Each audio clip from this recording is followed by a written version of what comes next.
આમ તો હોળી આવતીકાલ 3જી માર્ચે છે, પણ આ વખતે ફાગણ સુદ પૂનમે ચંદ્રગ્રહણ હોવાથી યાત્રાધામ અંબાજીમાં હોલિકા દહન આજે 2જી માર્ચે કરવામાં આવ્યું હતું।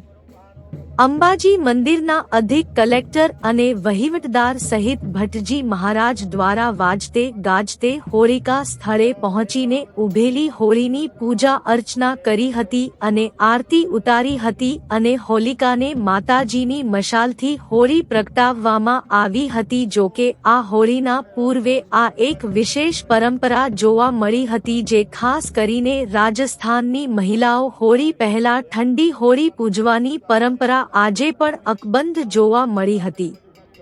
અંબાજીમાં હોળિકા દહન બાદ હોળીની જ્વાળાઓ આકાશ તરફ જતી હોય ખંડ વૃષ્ટિ થવાના એંધાણ એટલે કે યુદ્ધ જેવી પરિસ્થિતિ નિર્માણ થવાની સંભાવના જોવા મળી રહી છે। એટલું જ નહીં, આ સળગતી હોળી ઉત્તર દિશાના ઈશાન ખૂણા તરફ પડતા આગામી ચોમાસું સારું જવાના પણ એંધાણ જોવા મળી રહ્યા હોવાનું મનાઈ રહ્યું છે।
હોળીનો તહેવાર આમ આવતીકાલે છે, પરંતુ આવતીકાલે ચંદ્રગ્રહણ હોવાથી હોળી આજે 6:30 પછી પ્રગટાવવાનું મુહૂર્ત હતું, જે અંબાજી શક્તિપીઠ ખાતે હોળીનું પ્રાગટ્ય કરવામાં આવ્યું છે।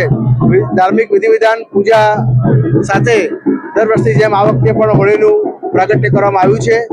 આવતીકાલે પૂનમ છે અને ચંદ્રગ્રહણ પણ છે, એટલે મંદિર સવારે 8 વાગે 6 થી 8 દરમિયાન ખુલ્લું રહેશે। ત્યારબાદ મંદિર મંગલ થશે, જે ગ્રહણ પૂર્ણ થયા બાદ સાંજે રાત્રે એની આરતી 9 વાગ્યા પછી 9:30 એની આરતી કરવામાં આવશે માતાજીની, અને ત્યારબાદ મંદિર બંધ કરવામાં આવશે અને 4 તારીખથી મંદિર રાબેતા મુજબ ચાલુ રહેશે, જે નિયત સમય છે એ મુજબ મંદિર ચાલુ થશે। એક દિવસ પહેલા પ્રગટાઈ છે ચંદ્રગ્રહણ હોવાથી, એટલે આ વખતે હોળી આકાશમાં એની જ્વાળામુખો ગઈ છે, યુદ્ધના ભડકારા લાગે એવું દેખાય છે। એટલે ઈશાન દિશાની અંદર આ વખતે હોળી પડી છે, એટલે વરસાદ ચોમાસું સારું આવે એવી શક્યતા લાગે છે। ગઈ વખતે પણ ઈશાન દિશાની અંદર પડી હતી, ઈશાન ખૂણામાં, એટલે એ વખતે વરસાદ સારો થયો હતો અને આ વખતે બી એવી અનુમાન થાય છે કે વરસાદ સારો થશે।